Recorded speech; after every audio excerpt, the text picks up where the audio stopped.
I'm really privileged to be married to that beautiful woman sitting at the door over there, Missy, and along with her very good friend Heather Skipworth, the amazingly talented Heather Skipworth, sitting over here.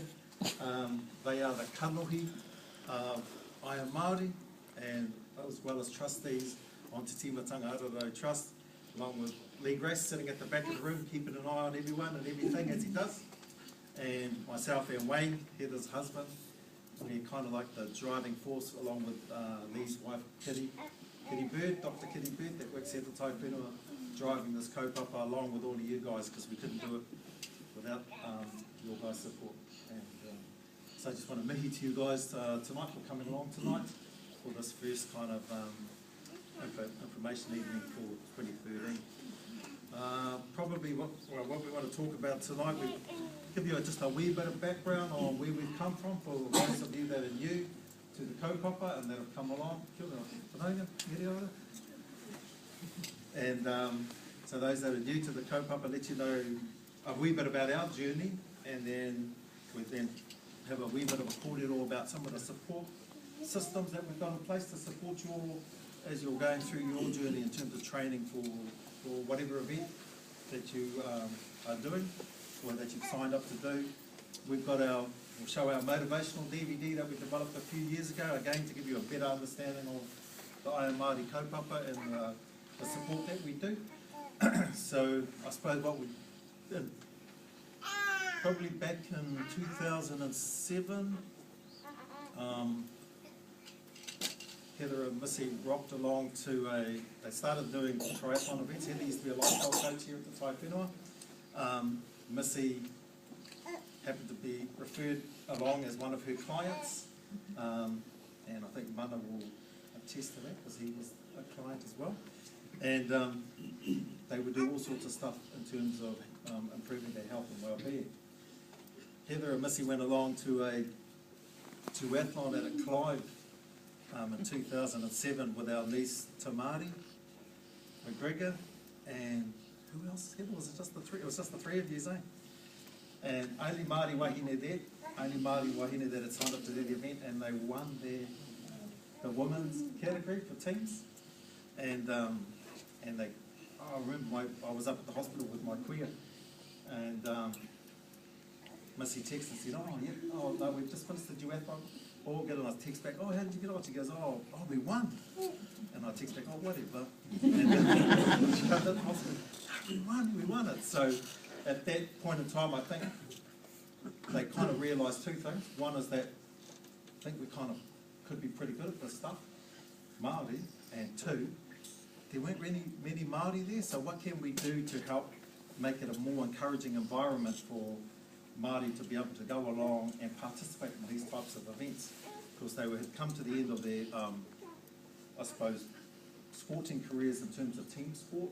Heather played rugby, league, and a bit of netball. Missy used to play netball, and I suppose as they were getting older and the body started getting a bit weary from all of the kind of physicalness tied up with that kind of sport, that contact sport, they were looking for something different to do. So, as I say, that was in 2007. We had a bit of a kōrero, and we set up Te Timatanga Araro Trust back in 2007.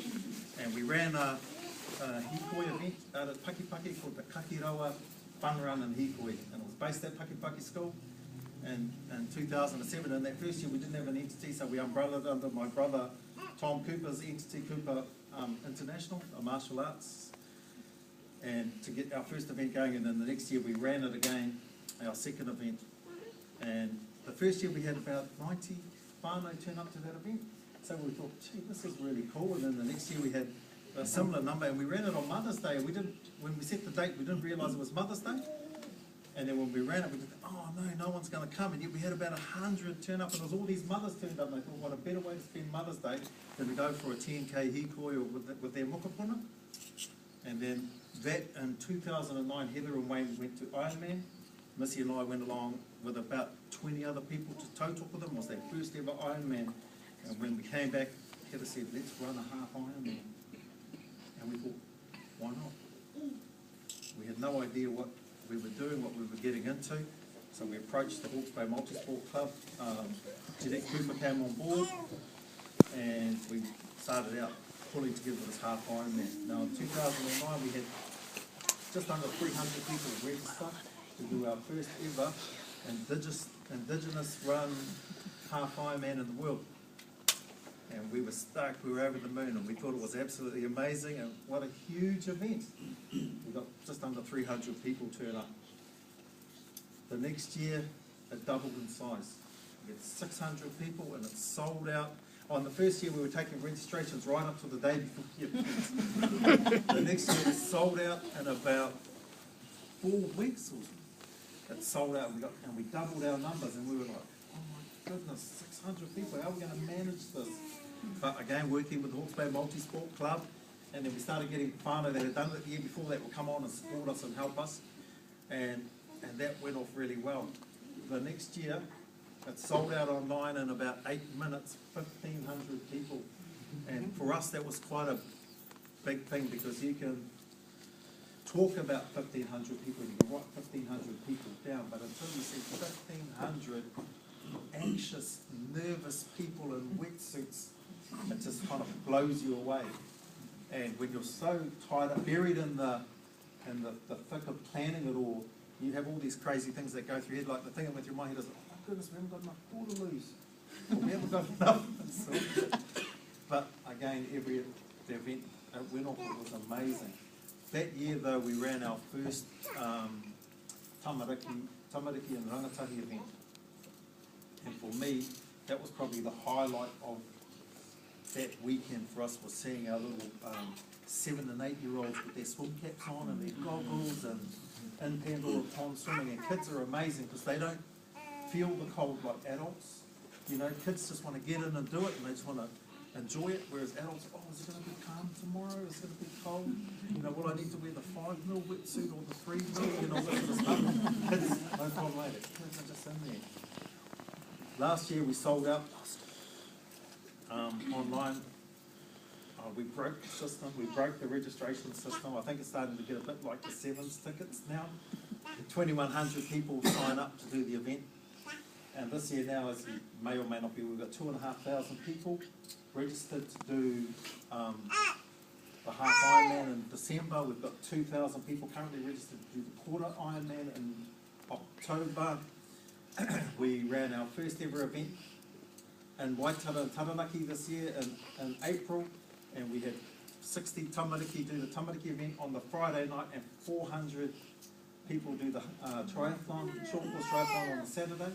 So when you think back to our first year, we got 300 to do our first ever event, and our first event in Taranaki and Waitara, we got 400 people for that first event, and we're off to the Gold Coast in June. And we've currently got 300 people registered for our Gold Coast event, and the numbers are growing. So I think from when we started, this is our 5th year, things have just gone crazy, it's gone viral, and I suppose with us, when we first started, it scared us.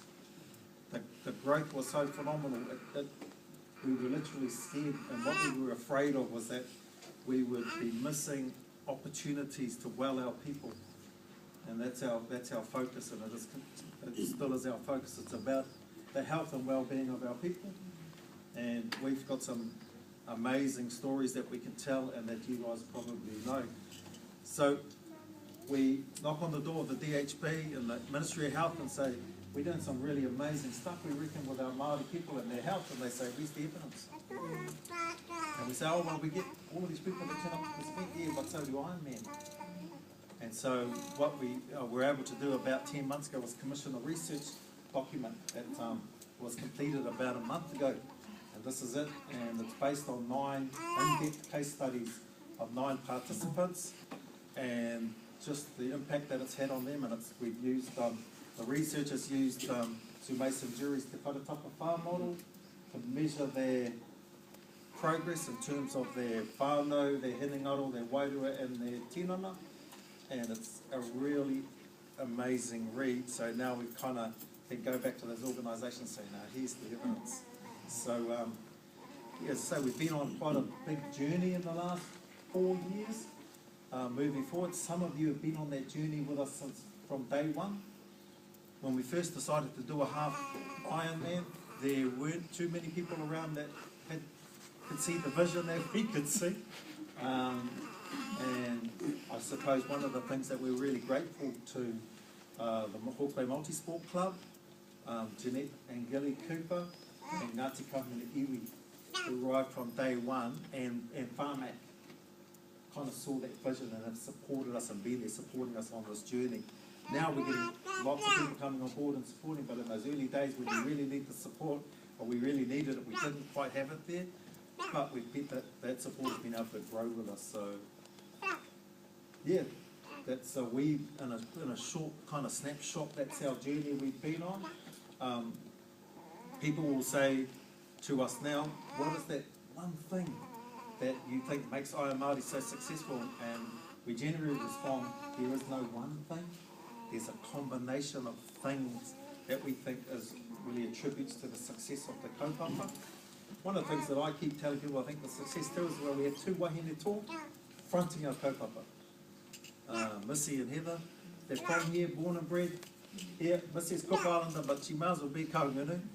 She's probably, people say, "Where are you from?" "I'm from Porangahau and Takapau."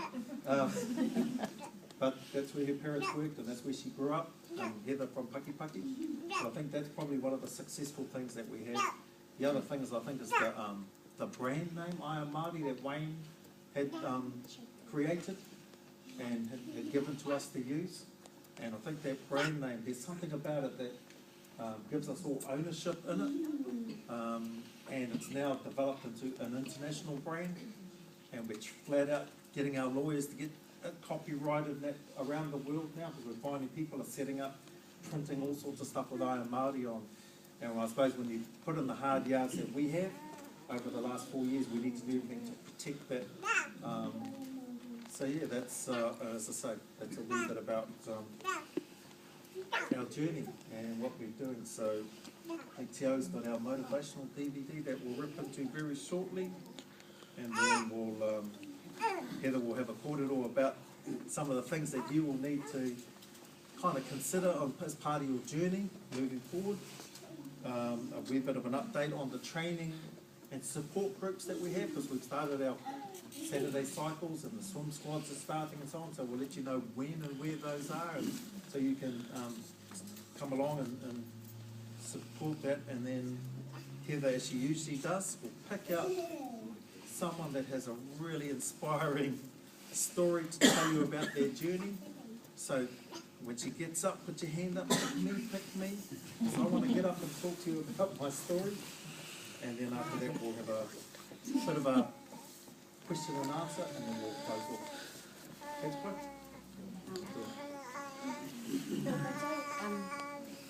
Just want to thank you all for coming, and my name is Missy Mackey. Heather's over there, but just have a look at Missy, because you may never get to see her. She always slips in the background. That's her with the top notch. That's our Missy. But yeah, so I want to congratulate you all, because you actually made the cut.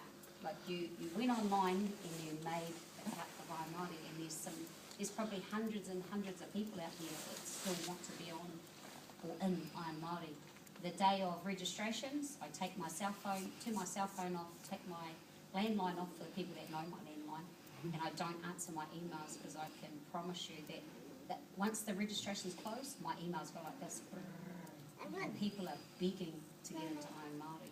So I just want to let you know how we feel honoured to have you part of it, as well as it's quite precious to be able to have a registration for Ironmāori.